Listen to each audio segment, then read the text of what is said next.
Everybody has a chance to speak. My name's Todd Schwartz, TODD-SCHWARTZ. I am the board president of Spring Mountain Ranch Association, a community of 1,620 single-family homes.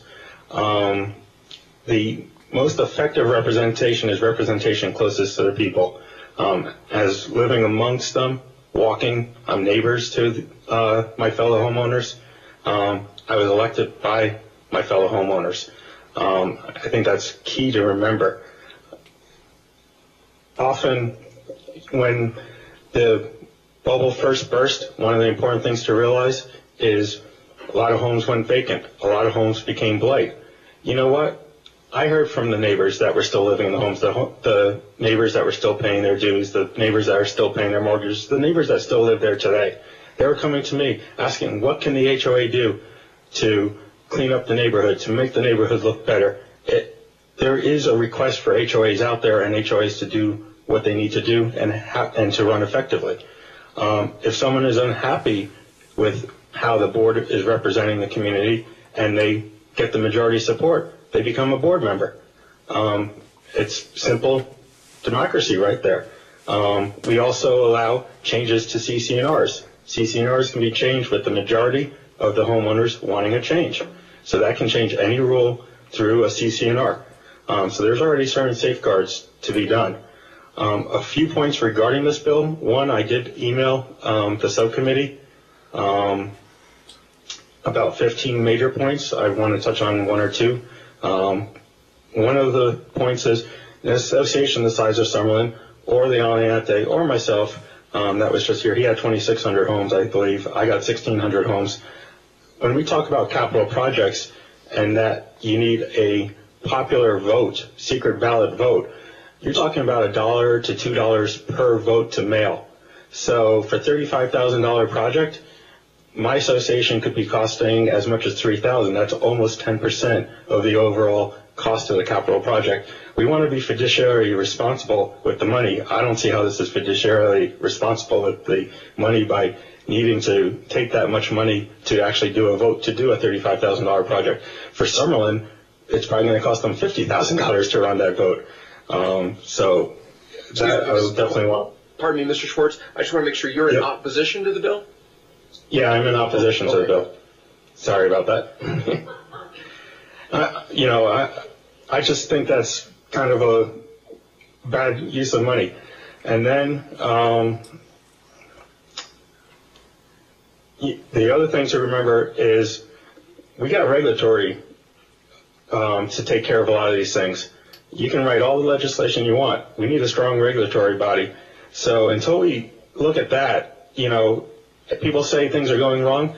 Things go wrong all the time. Look at G-Sting with the commissioners. Look at Boulder City, who sued petitioners last month.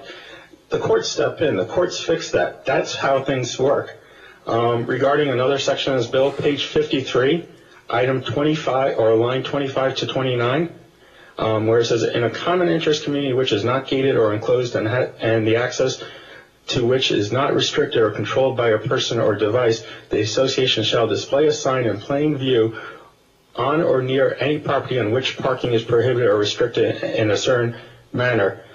I have over 5 miles of private streets, 21 entrances. None of them are gated, but we are private streets. We have rules that go out to all the homeowners regarding what they can and cannot park on the street. We even went ahead and put signs up because we had a bunch of homeowners wanting no parking on Tuesday so the street sweeper can do a good job sweeping our streets. We put signs at all the entrances so the visitors that come during the daytime know not to park on the street.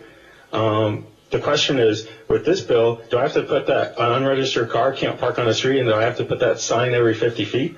This is a little vague and a little expensive when we got basic rules. Regarding the fine cap, there's another thing. Can I pay the state $2,500 and not get pulled over by a metro highway cop for speeding? Unfortunately, none of us ever want to charge fines out. But how do you get compliance? It's as simple as that.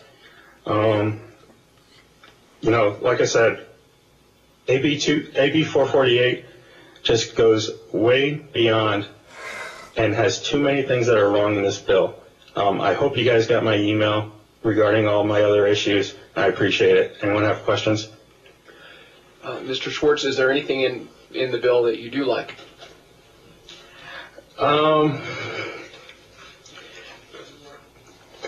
There are certain things that I like that if it was better written, possibly. There was one about construction penalties for not building. If it's outside someone's control, if it's nature or something, that's great. But having a general statement outside control, that's a poor language of a bill. You know, if it's outside someone's control because it rained for 2 weeks and the builder couldn't do work, that makes sense. But, you know, if the guy says, oh, you know, I forgot or the mail didn't go fast enough, you know, we need some reality to the bill. That's what it comes down to. I would love to spend time, go over this line by line with you guys, but obviously, you know, that's time consuming and difficult. Okay, thank you very much. And then, so the section on the construction, the penalties for not continuing construction, if someone just ran out of money to finish the project, you think that it should be penalized? That's their control. You know, they have the money. You know, that's within their own control. You know, I bought a house on a 30-year mortgage. I did the financially responsible thing. I'm still living there. I'm underwater, but I'm still living there. I didn't walk away like, you know, it says on the newspaper that 30% walked away because, you know, even though they could afford it. It's self-responsibility and you know, buying a home, building a home, it's a financial privilege, not a right. Right. Well, thank you very much for testimony. Any questions for Mr. Schwartz? I don't see any. Thank you very much. With the next witness,